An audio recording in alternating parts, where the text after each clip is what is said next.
My name is Morgan Thornton. I'm 31. Last month, my mother stood up in front of 75 people at my daughter's christening and told every single one of them I was too unstable to choose a godparent. She said my sister Carmen should be named godmother instead over the woman who actually showed up when I needed help. My mom had a letter signed by my father, my aunt, and 2 cousins. She called it an intervention. The pastor, a man who's known my family for 20 years, held that letter in his hands and hesitated. 75 people stared at me. My baby started to cry. And I didn't argue. I didn't yell. I didn't give my mother the scene she'd rehearsed. I picked up my daughter, walked straight to that pastor, and whispered one sentence in his ear. His face changed. We were gone before the holy water dried. Before I tell you what happened, please take a moment to like and subscribe and drop a comment. Where are you watching from right now, and what time is it there? Now, let me take you back to the week before the Christening. The week everything was still supposed to be perfect. Lily is 4 months old now. She has Nathan's eyes, dark brown, serious, and my chin, which means she'll inherit my stubbornness, too. She laughs when she hears running water. She grabs my finger and holds on like she's afraid I'll disappear. I almost did disappear. Postpartum depression hit me 3 weeks after delivery. Not the kind you see in movies where the mother stares out a window looking sad. The kind where you are standing in the kitchen at 2 a.m. holding a bottle and you genuinely cannot remember why you walked in there. The kind where you love your baby so fiercely it terrifies you, and that terror sits on your chest like a stone. I called my doctor at week 4, started therapy at week 5, medication at week 6. I did everything right. I fought for myself because Lily needed me to also call my mother. 3:00 a.m. sobbing, barely holding it together. I told Rosa I was struggling. I asked for help. She was quiet for a long time. Then she said, "Maybe this is a sign you weren't ready for a baby, Morgan." I never called her again. The person I did call was Diane Prescott, my college roommate, the woman who for 3 straight months drove 2 hours every Saturday to my house. She didn't give advice. She washed bottles. She folded laundry. She held Lily so I could shower for the first time in 4 days. When I finally told her I'd been diagnosed, she said, "Good, now we know what we're fighting." My mother knew I was drowning. She handed me an anchor. Diane drove 2 hours and threw me a rope. That's the difference between judgment and love. And that difference is why I chose Diane to be Lily's godmother. Rosa Medina has been making decisions for me since I was 6 years old. Which school? Which friends were appropriate? Which career was acceptable? She wanted law, I chose nursing. And she didn't speak to me for 2 weeks. When I started dating Nathan, Ammon who doesn't attend her church, she told me at dinner in front of my father and Carmen, he'll leave when things get hard. Nathan didn't leave. Rosa never forgave him for that. My sister Carmen is 3 years younger, lives 45 minutes from my parents, and graduated from law school last year. She goes to Rosa's church every Sunday. She calls Rosa every evening. In my mother's world, Carmen is the daughter who followed instructions. I'm the daughter who needed correcting. Rosa chaired the parent committee at our church for 15 years. She organized every bake sale, every charity drive, every holiday service. When Rosa spoke, the congregation listened. When Rosa suggested something, it happened. She ran that church the same way she ran our family, with a smile that said, "I'm only doing what's best," and a grip that never loosened. After I got married, the grip tightened. Rosa called 3 times a day. She showed up at our house without warning. She commented on how I held Lily, how I fed her, how I burped her. She'd rearrange items in the nursery while I was in the bathroom. Every visit felt like an inspection. I kept letting her in. I kept thinking, she's my mother. She raised me. If I just show her I'm handling things, she'll relax. She'll trust me. I should have seen what was coming. The signs were all there.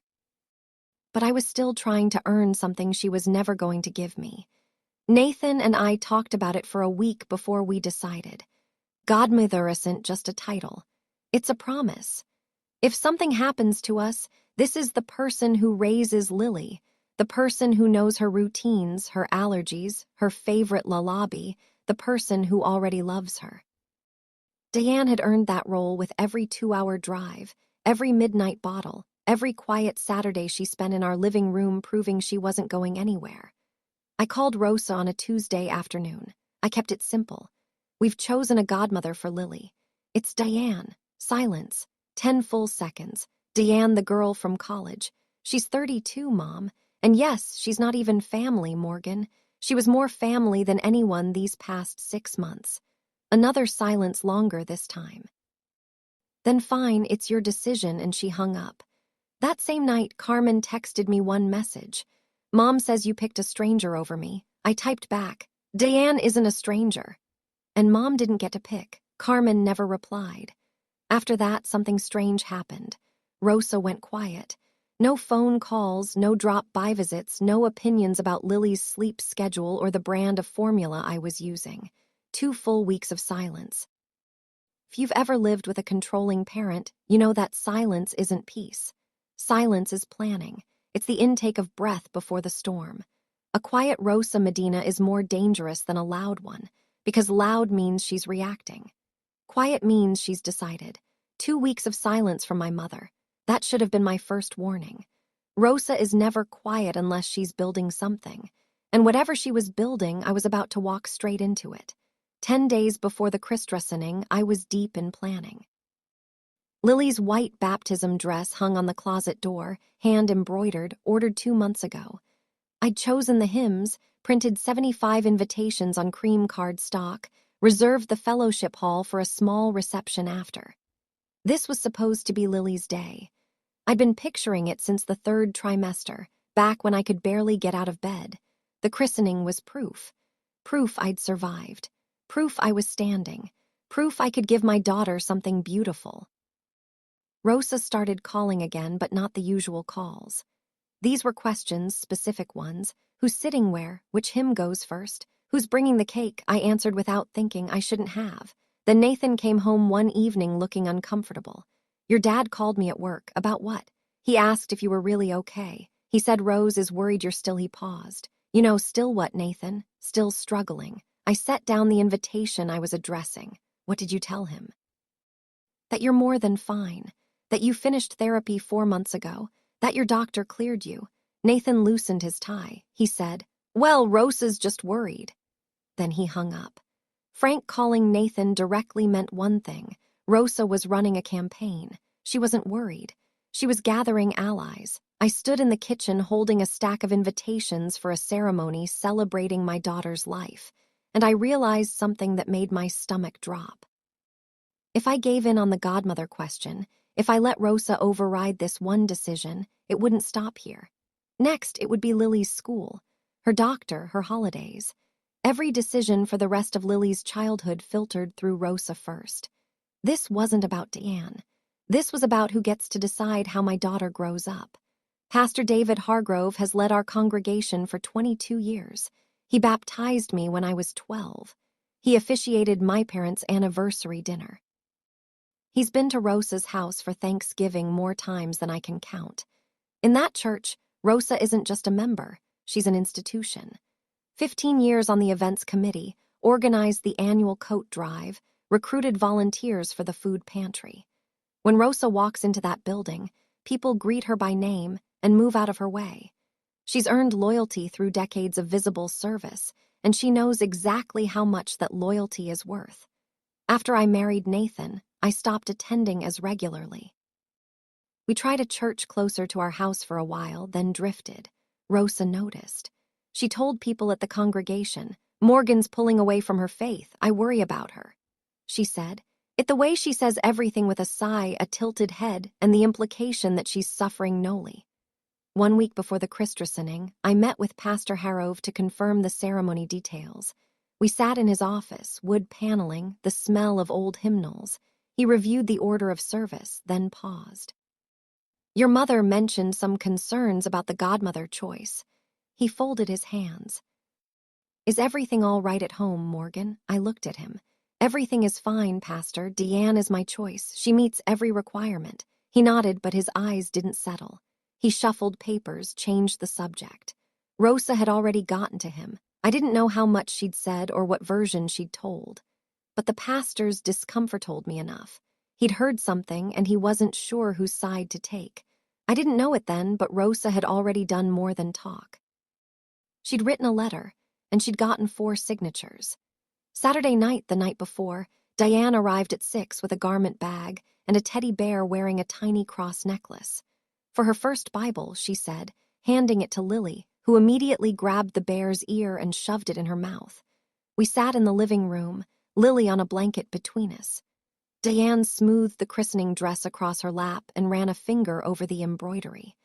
"I've been practicing holding a baby and a candle at the same time," she said. "Turns out it's harder than it looks," I laughed. A real laugh, the first easy one in weeks. Nathan ran through the checklist. Dress, shoes, camera charged, reserved seats, reception food arriving at 11:00, everything ready, everything perfect. At 8, I called Rosa to confirm her arrival time. She picked up on the 4th ring. "I'll be there." That's all she said. Not "I can't wait," not "I'm so excited for Lily," just "I'll be there." I told myself it was nothing. Rosa isn't warm on the phone. Never has been. Nathan saw my face after I hung up. "Should we be worried?" "She's my mother," I said. "What's the worst she can do at a church?" I put Lily to bed, laid out her dress on the changing table, ironed it a 3rd time because the collar wouldn't sit flat. Deanne and I stayed up until midnight talking about college, about our old dorm, about the time she carried me home from a party and made me drink 3 glasses of water. We didn't talk about Rosa. We didn't need to. I should have. I would find out exactly what the worst was in front of 75 people in less than 12 hours. I'm sitting here telling you this story, and I can still feel the fabric of Lily's christening dress between my fingers. That night, I ironed it 3 times. I was so careful about every single detail. If you're a mom who's ever planned something this meaningful for your child and felt that pit in your stomach that someone was going to ruin it, you know exactly what I mean. If this is hitting close, go ahead and hit that like button. And stick with me because what happened the next morning inside that church, I still can't believe my own mother did it. Sunday morning, clear sky, cool enough for the blazer I'd picked out, but warm enough that Lily wouldn't need an extra blanket. We arrived 20 minutes early. Nathan carried Lily in her car seat. Diane walked beside me, heels clicking in the stone steps. The church doors were propped open, old oak, heavy, the same doors I'd walked through every Sunday for 18 years growing up. Inside, wooden pews, stained glass throwing colored light across the floor, the smell of candle wax and lemon polish. 75 guests were already seated, family from both sides, friends from work, members of the congregation who'd watched me grow up in this building. I scanned the room and found Rosa in the 2nd row.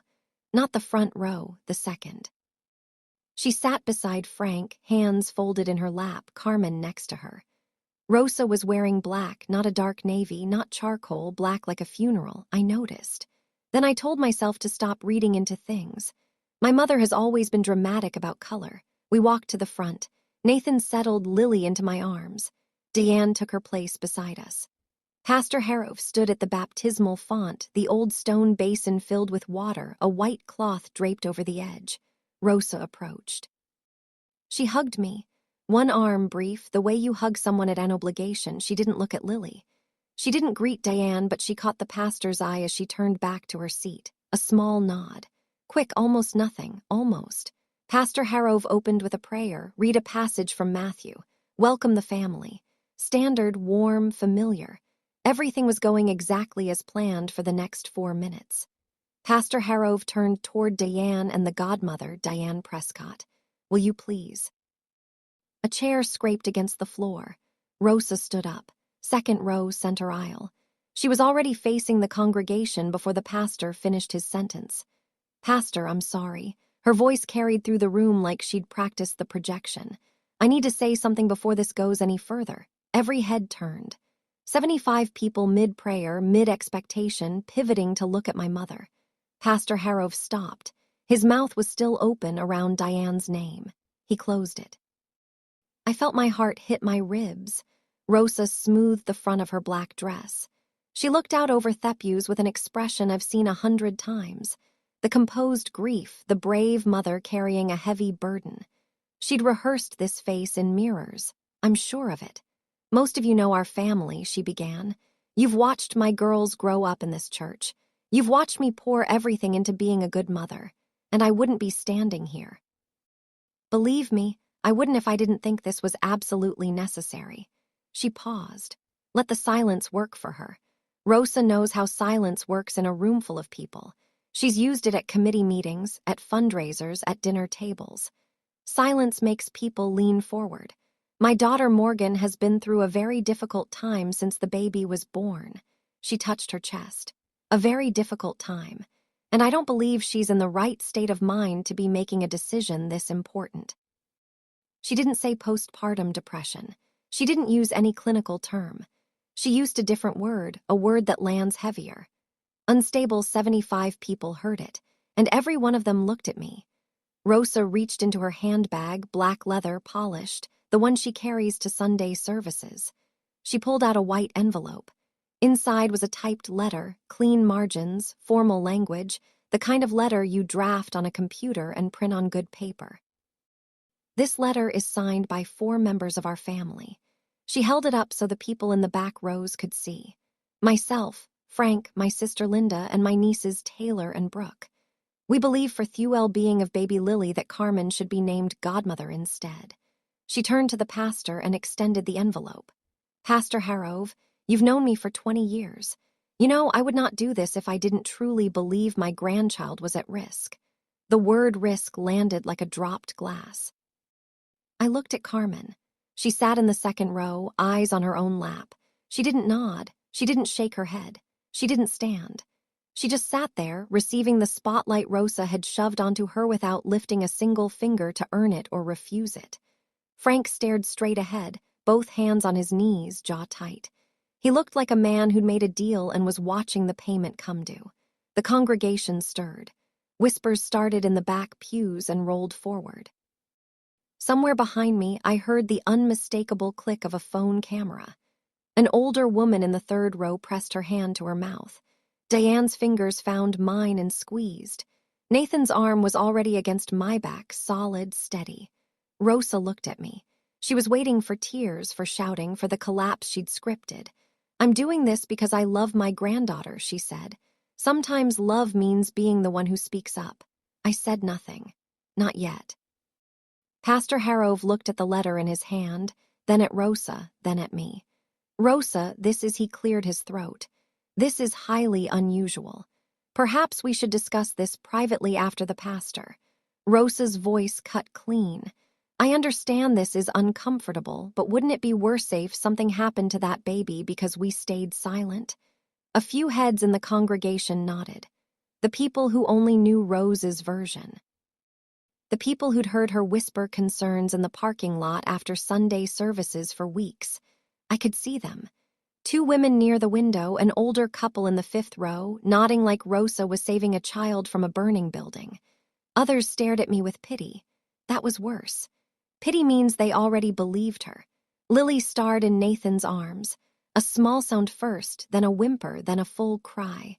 The sharp, startled kind.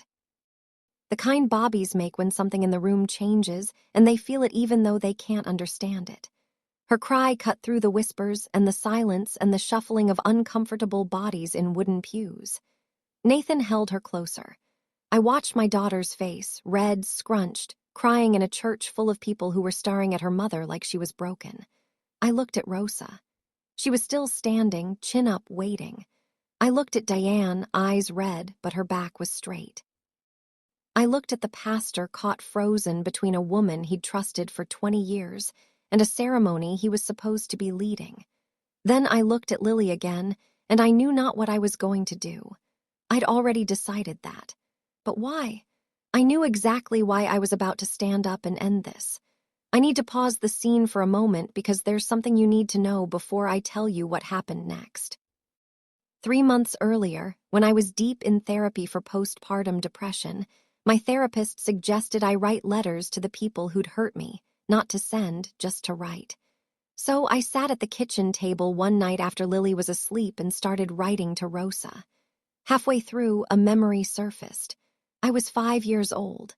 Carmen was a newborn, and one morning I woke up and Rosa was gone. Not at the store, not at church, gone. My grandmother, my father's mother, Nana Ruth, showed up that afternoon with a suitcase. She moved into our spare room and stayed for 3 weeks. Nobody told me where my mother went. I asked Nana Ruth once. She pulled me into her lap and said, "Your mama is resting, sweetheart. She'll be home soon." Rosa came back. Nobody talked about it ever. The 3 weeks disappeared from family history like they'd been cut out with scissors. Years later, just before Nana Ruth passed, I asked her about it. She was in the hospice bed, thin and tired, but her mind was sharp. "Your mother had a very hard time after Carmen," she said. "We don't care of things, we don't talk about it." She squeezed my hand. "Don't hold it against her. I never did. I never mentioned it to Rosa. I never used it. It was just a piece of the past. Something that explained the tightness in my mother's jaw whenever anyone suggested she wasn't in control." But standing in that church listening to my mother call me unstable in front of 75 people, that memory came back with the force of a door slamming open. My mother walked out on us for 3 weeks. No one called her unfit. No one wrote a letter. There's one more thing. When I was planning the christening, I did my research. I'm a nurse. I read protocols for a living. So when it came to my daughter's baptism, I read the church's own guidelines cover to cover. In our denomination, the parents hold full authority over selecting godparents. The pastor can only raise an objection if the chosen godparent doesn't meet the church's faith requirements, meaning they haven't been baptized or don't profess the faith. That's it. No other grounds. Diane is a baptized Christian. She attends a church in her own town. Her pastor provided a written confirmation of her membership, which I submitted to Pastor Harrove 2 weeks before the ceremony. Everything was in order, every box checked. By the church's own rules, there was no basis, none, for what Rosa was doing. But there was something else I'd noticed. When Pastor Harrove asked me that question in his office, "Is everything all right, Athom?" I'd wondered how he knew to ask it. I hadn't told him about my depression. Nathan hadn't. My medical history isn't something I discuss with clergy, which means Rosa told him. She shared my private health information with a third party without my consent. In pastoral ethics, that crosses a line. A pastor who receives confidential information about a congregant from a family member and then acts on it without verifying with the congregant first has compromised his duty of care. I didn't know exactly what Rosa had said to him, but that question in his office told me enough. He'd been briefed and he hadn't come to me first. I had 2 facts, my mother's own history and the rules she was asking the pastor to break. I didn't need a weapon, I just needed 1 sentence. Back in the church, real time. Lily is crying, Rosa is standing. The pastor is holding a letter he didn't ask for. 75 people are waiting to see what the unstable mother does next. I looked at Nathan. He held my eyes. His jaw was set, but his expression was clear. "Whatever you decide, I'm right here." I looked at Diane. She was gripping the edge of the pew. Her mascara was smudged at the corner, but she wasn't looking at Rosa. She was looking at me steady. I looked at my mother. Rosa's chin was lifted. Her eyes were dry. She was waiting for me to crumble, to cry, to argue, to storm out in tears. Any of those would prove her point. Any of those would give the congregation the story Rosa wanted them to tell. Poor Rosa trying to help her troubled daughter. And look how Morgan reacted. I wasn't going to give her that. I stood up. The room went still. Every whisper stopped. Every phone lowered. I walked to Nathan and lifted Lily from his arms. She was still fussing. I held her against my chest. Her face turned into my neck. She quieted almost immediately. She always does when I hold her like that. She knows my heartbeat. Then I walked down the center aisle. 75 pairs of eyes followed me. Rose's smile started to form. She thought I was walking toward Carmen. She thought I was surrendering. I walked past Carmen without looking at her. Past my father, who didn't move, past my Aunt Linda, who pressed herself back in the pew like she could disappear. I stopped directly in front of Pastor Harrove, and I leaned in. Rose's smile vanished because I wasn't walking toward Carmen. I was 1 inch from the pastor's ear. I'll tell you what I said in a moment. But first, let me tell you what the room looked like from where I was standing. The baptismal font was to my right, water still in the basin, untouched. The white cloth draped over the edge hadn't been moved. Lily's christening, the one I'd planned for 2 months, was never going to happen in this room. I knew that the second Rosa stood up, and I'd made peace with it in the time it took me to walk 30 ft down that aisle. I leaned close to Pastor Harrove, close enough that only he could hear me. Lily was warm against my chest, breathing softly, calm now. I said one sentence. I kept my voice low, my tone flat, the way I speak to doctors when I'm reporting patient vitals. No anger, no accusation, just information. The pastor's face changed. First, his eyebrows pulled together. Confusion. Then his lips parted. Recognition. Then his eyes closed. 2 full seconds. When they opened, he looked past me directly at Rosa. I stepped back. I spoke at normal volume, just enough for the first few rows to hear. We're done here. Thank you for your time, Pastor. It earned a round. Nathan was already standing, Lily's coat in one hand, the diaper bag over his shoulder. Deanne was on her feet, purse in hand. They'd both known the moment I stood up. I walked back up the aisle, past Rosa, who opened her mouth, but no sound came out. Past Frank, who was staring at the floor, past 75 people who didn't know what to do with their hands. I pushed through the oak doors. Sunlight hit my face. Lily yawned against my neck. We were in the car before anyone came outside. The holy water never touched my daughter's forehead. Not in that church. Not on that day. I learned what happened next from 2 sources. Nathan's cousin, who was seated in the back row, and a friend from high school who still attends that church.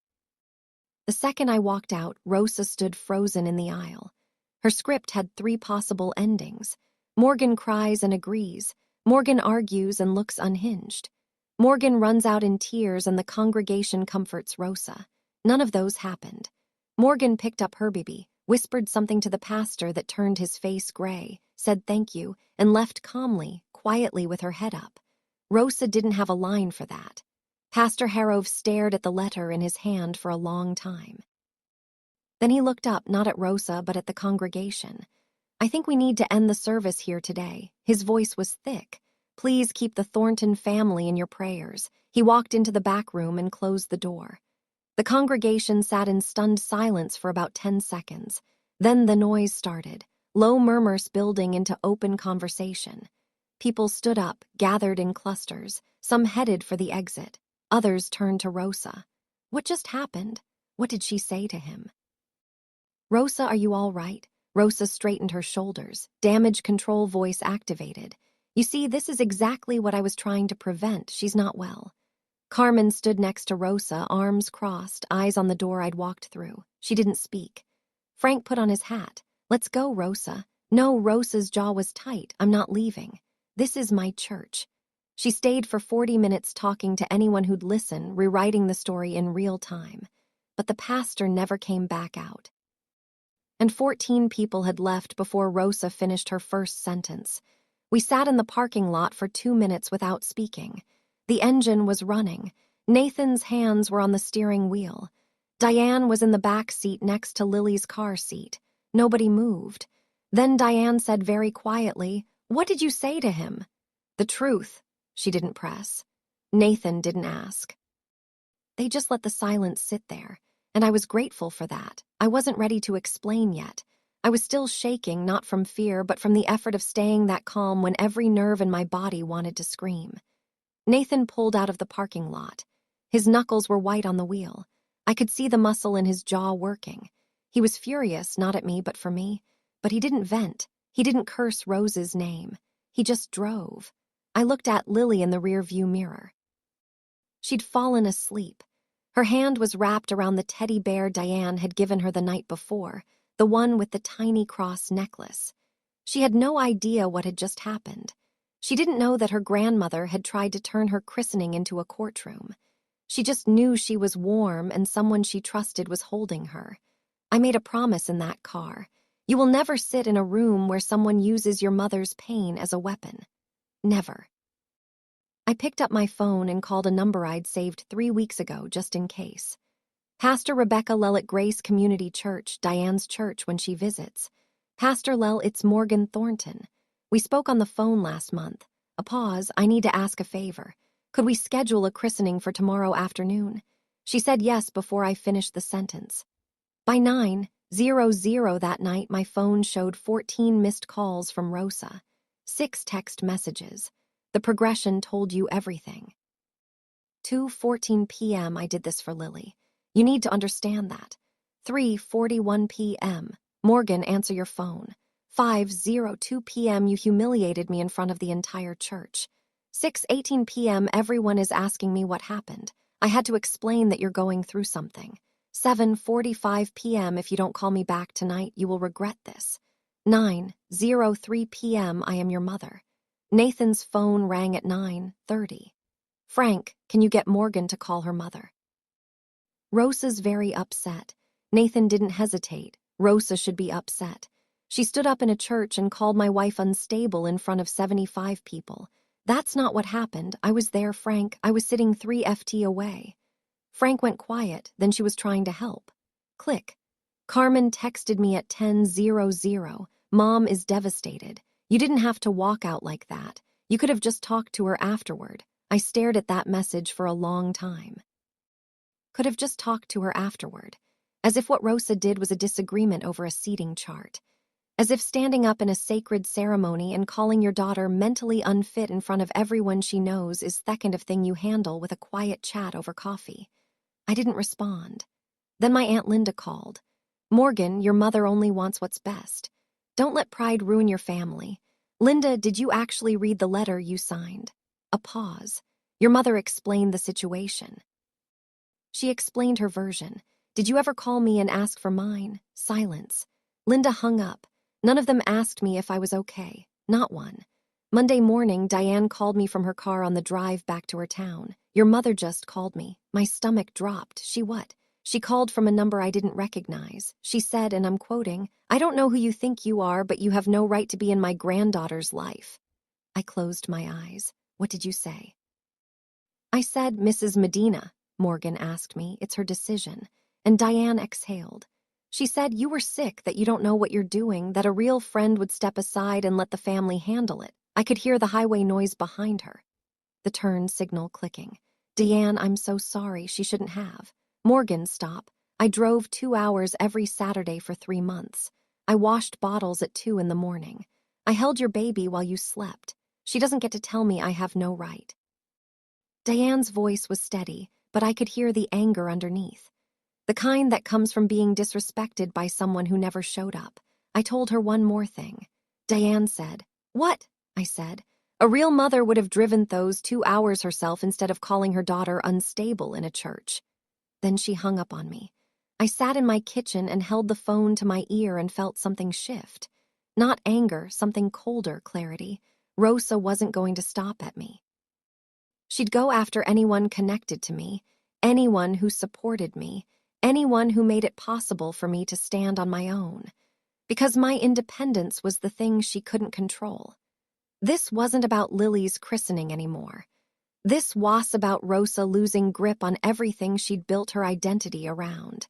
And I was done letting her rebuild it on top of mine. I need to pause here for a second because if you're watching this and you've ever had someone in your family call a person you trust, a friend, a partner, anyone, and try to push them out of your life because they couldn't control you through them. I see you. That is not love. That is territory. If this story is making you think of someone, send it to them or just drop a comment. Have you ever had a family member go after someone close to you just to get to you? I want to hear your story. Now, the christening that actually happened.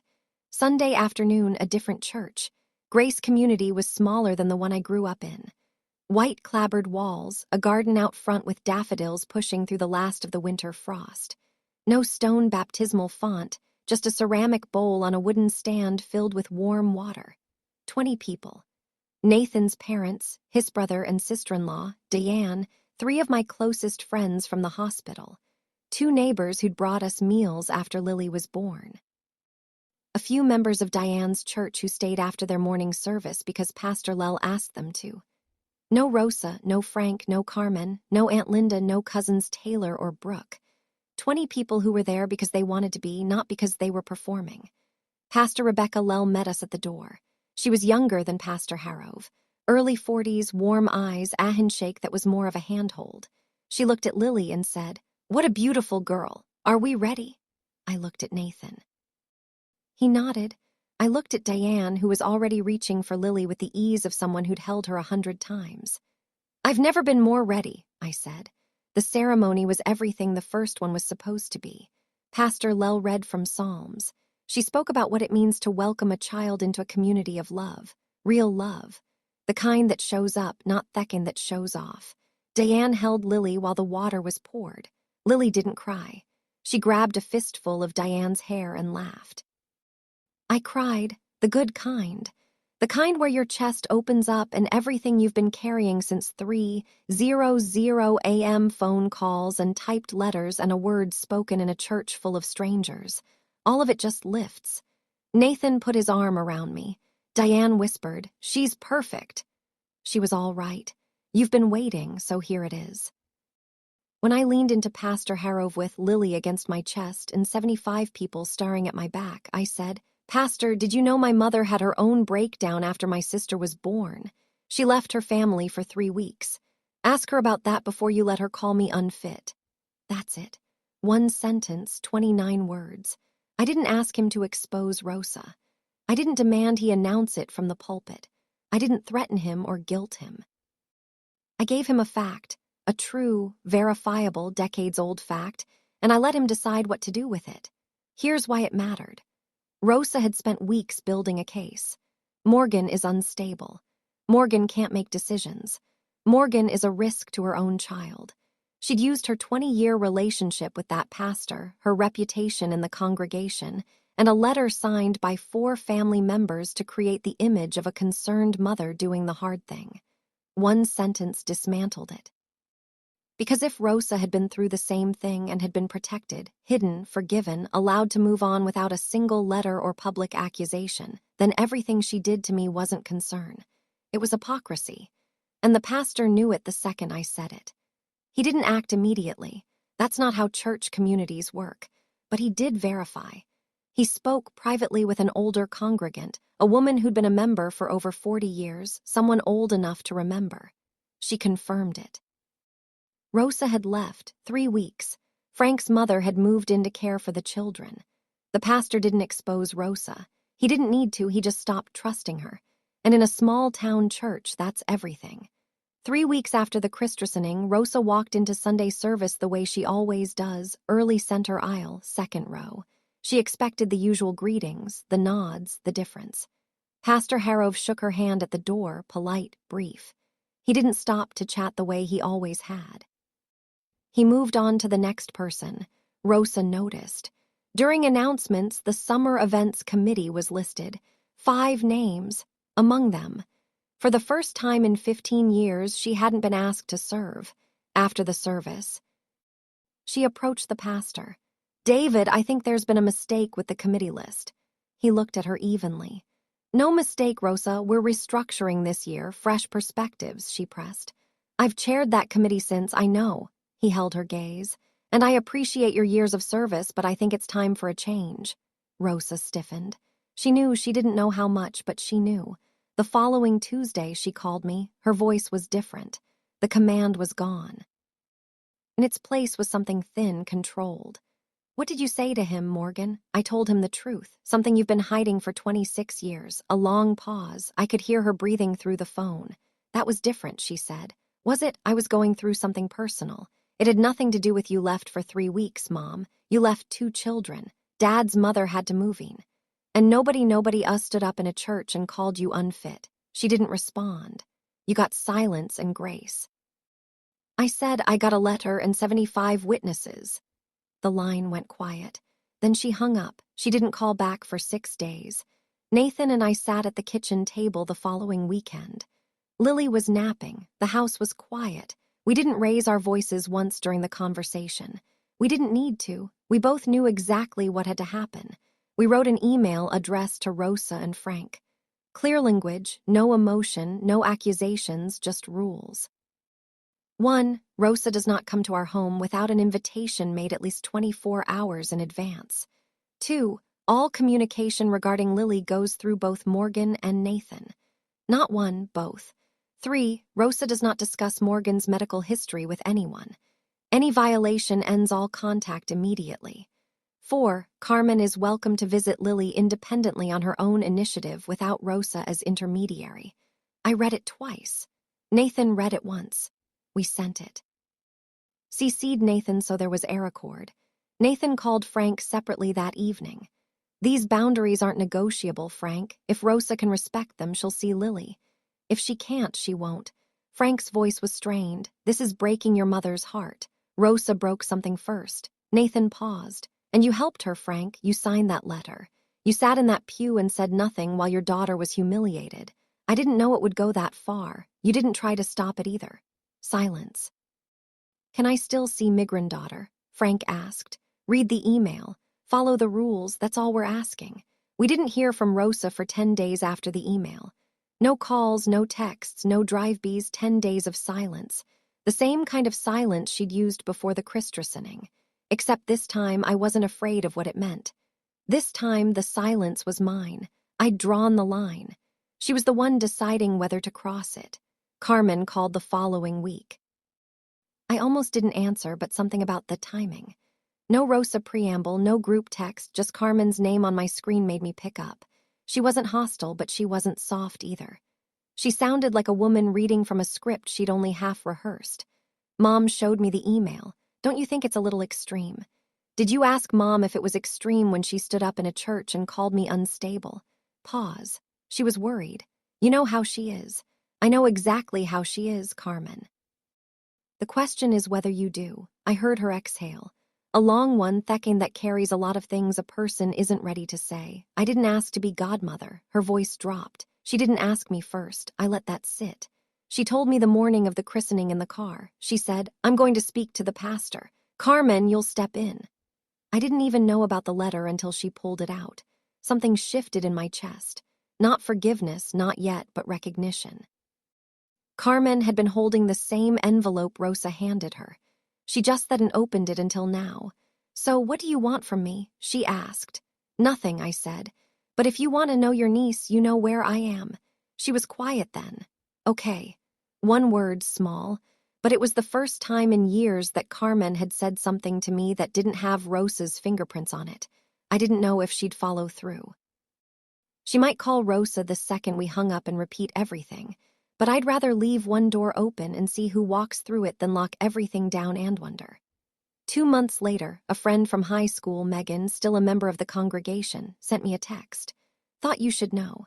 Pastor Harrove had a private conversation with your mom last week.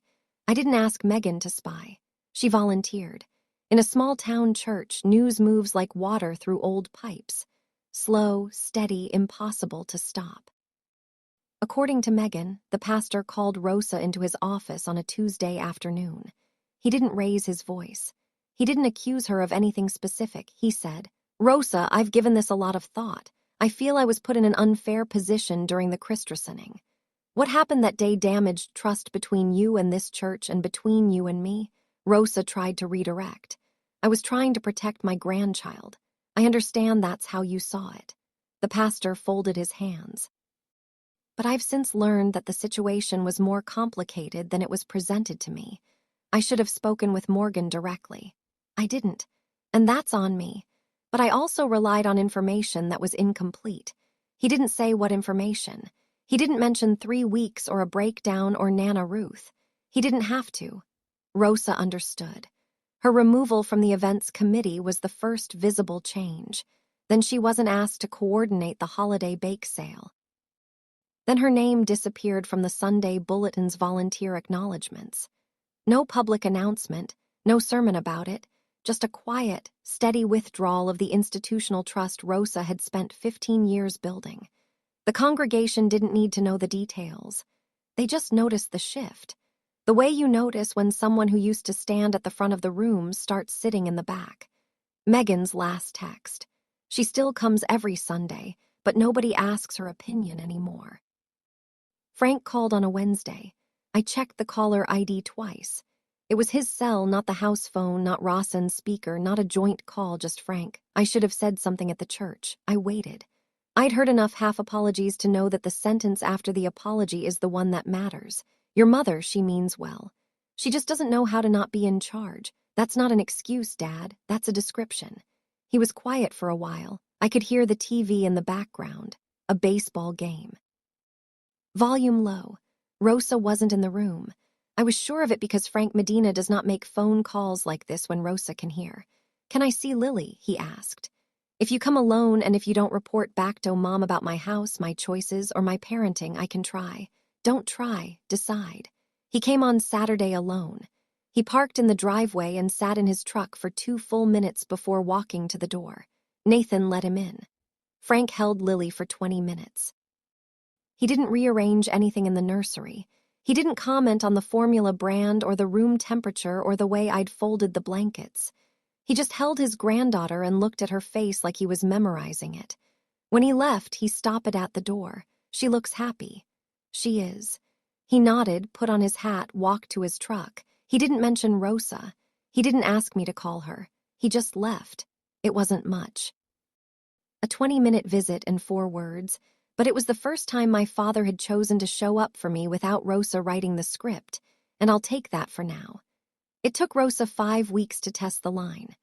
A Tuesday afternoon, I was feeding Lily in the kitchen when the doorbell rang. I checked the camera on my phone. Rosa standing on the porch, holding a gift bag with tissue paper blooming out the top. No phone call, no text, no 24-hour notice. I walked to the intercom by the front door and pressed the button. Mom, you know the rules. Call first. Morgan, for God's sake, I'm your mother. I don't need an appointment to see my own grandchild. You do now. Static. Then Rosa's voice tighter. I drove 45 minutes. I have a gift for Lily. You can leave it on the porch and next time call first. I released the button, stepped back. My hand was steady. My heart was hammering, but my hand was steady. Through the side window, I watched Rosa stand on the porch for close to 10 minutes. She looked at the door. She looked at the intercom. She looked up and down the street, maybe to see if neighbors were watching. Then she set the gift bag on the welcome mat and walked back to her car. She sat in the driveway for another 5 minutes before pulling out. After she left, I brought the bag inside. A dress for Lily, lavender with a satin ribbon. The tag was still attached. Tucked inside was a card for my little angel from Grandma, who loves you more than anything. I held the dress against Lily's chest. It was the right size. Rosa always gets the size right. I put it in Lily's closet. I didn't call Rosa to say thank you, and I didn't feel guilty about it. Nathan came home that evening. That was hard, he said. The hard part was letting her do it for 31 years. This part is just new. Thanksgiving, 4 months after the christening, Nathan's parents hosted. It brought Lily in a pumpkin print onesie. She was 6 months old, sitting up on her own, grabbing at everything. Nathan's mother held her for an hour straight and didn't put her down once. My Aunt Linda was there. She and Nathan's mother had been friends for years, which is how Nathan and I met in the first place. She was across the room when we arrived, holding a glass of wine and avoiding my eyes. It took her until dessert to approach. Your mother misses you terribly, Morgan. I set down my fork. Then she knows what to do. What do you mean? Apologize, not to me, to Diane. In front of the same people she humiliated me in front of. Linda blinked. That's a lot to ask. Standing up in a church and calling your daughter unstable in front of 75 people was a lot to do. Linda opened her mouth, closed it, looked at her wine. Then she pulled out her phone and typed something quickly under the table like she didn't want me to see. I didn't care. Let her text Rosa. Let Rosa know exactly what it aches. A public apology. Not to me, but to Diane. The woman she called and told she had no right to be in Lily's life. The woman who earned every bit of that godmother title with 2-hour drives and midnight bottles and showing up when Rosa chose to judge. After Linda walked away, I sat back and looked around the table. Nathan was cutting turkey for his nephew. Lily was chewing on a wooden spoon. Nathan's father was telling a story about a fishing trip and laughing at his own punchline. For the first time in a year, my shoulders weren't near my ears. December. A package arrived at our door. Small box, properly shipped. Return address in Carmen's handwriting, not Rose's. Inside, a soft plush rabbit. Hand-picked, not expensive but thoughtful. The kind of gift that says someone walked through a store and thought about a baby they've barely met. A card tucked inside to Lily from Aunt Carmen. I'd like to do better. 6 words. No mention of Rosa. No mom wants me to say just Carmen. She Caledto days later. Her voice was careful, measured, like someone choosing each word before speaking it. Can I come visit Lily next month? Just me, just you, just me. I promise. I let the pause hang, not to punish her, to feel out whether I believed her. Okay, 1 word enough. I don't know if Carmen will follow through. She might come in January and hold Lily and mean every word. She might go home and tell Rosa everything. The layout of the nursery, what brand of diapers I use, whether there were dishes in the sink. She might Rose's scout. She might be her own person for the first time. I don't know. And I've decided that's all right. Carmen is my sister. She grew up in the same house I did, under the same rules, with the same mother pulling strings. The difference is that Rosa pulled Carmen closer and pushed me out. It's hard to see the machine when you're the favorite part. I'm not closing the door on her, but I'm not leaving it wide open for anyone Rosa can send through it. The door has a lock now, and I decide Hodget's the key. If Carmen earns it, she'll know. If she doesn't, she'll know that too. Christmas. For the first time in 31 years, I wasn't at Rose's house. She hosted anyway. The same table, the same china, the same menu she'd been cooking since I was in elementary school.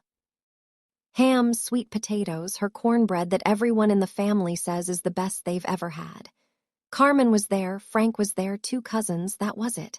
I know because Carmen mentioned it briefly without commentary when she came to visit Lily the 2nd week of January. She kept her word. She came alone. Rosa posted a photo on Facebook that Christmas evening. The table, the plates, the tree. Caption, blessed family time. 4 people in the frame. The absence of 2 others and a baby was louder than anything in the picture. A friend of Rosa's commented underneath, "Where's Morgan and the little one?" Rosa didn't reply. The comment was deleted within an hour. I saw it because Megan sent me a screenshot. I looked at it for a few seconds, then put my phone down. I didn't feel satisfaction. I didn't feel guilt. I felt something closer to quiet. Our Christmas was different. Nathan's parents came. Diane drove down and stayed the weekend. 2 friends from the hospital brought their kids. Lily got more gifts than any 10-month-old needs and spent most of the afternoon playing with the wrapping paper instead of the toys. The house was loud, full, warm. Nathan burned the bottom of the pie and we ate it anyway. Diane fell asleep on the couch with Lily on her chest. I took a photo of that. Lily's hand gripping Diane's collar, both of them breathing slowly. Rosa got the Christmas she built. So did I. The difference is I'd build mine the same way again. 6 months since the christening. Lily is 10 months old. She pulls herself up on the coffee table and stands there grinning like she's conquered a mountain. She says something that sounds like "do" when Nathan walks into the room, and he pretends it's his name every single time. I'm back at work full-time, pediatric unit, 12-hour shifts. I come home tired in a way that feels earned, and Lily reaches for me the second I walk through the door. I hold her, and the whole day falls off my shoulders. Postpartum depression is behind me, not forgotten, not erased, but behind me. I don't hide it. If a new mother on my unit looks like she's struggling, I sit with her and say, "I've been there, it's real, it gets better, you're not failing." And if Somyeon tells you that asking for help means you're not ready to be a mother, they're wrong. Get help anyway. Deanne is still godmother. She sends Lily a book every month, board books with animals and textures. She FaceTimes every Sunday morning. Lily recognizes her face on the screen now and slaps the phone with both hands. Rosa still hasn't apologized. Not to me, not to Diane, not to the congregation. She still goes to church on Sundays, but the woman who used to walk in like she owned the building now sits quietly in the 3rd row and leaves before the coffee hour. I don't wait for her apology. I used to think I needed it. Needed Rosa to say I was a good mother. Needed her to see me clearly. I don't anymore. I see me clearly. Nathan sees me. Diane sees me. Lily sees me every single day. That's enough. That was always enough. I just didn't know it yet. If someone in your family takes your worst moment and turns it into a weapon, that tells you everything about them and nothing about you. I had postpartum depression. That's a medical condition. It's not a character flaw. It's not evidence. And it is absolutely not something anyone gets to announce in a church full of people to steal a decision that was never theirs to make. Rosa didn't stand up that day because she was worried about Lily. She stood up because I'd stopped letting her decide. I chose my own godmother. I chose my own support system. I chose to get better on my own terms. Every one of those choices took something from Rosa. Not money, not status, but control. And control was the only language she ever spoke. I want you to hear this part clearly. Boundaries aren't walls. They're doors with locks. You get to decide who has a key. You don't owe anyone unlimited access to your life just because you share blood.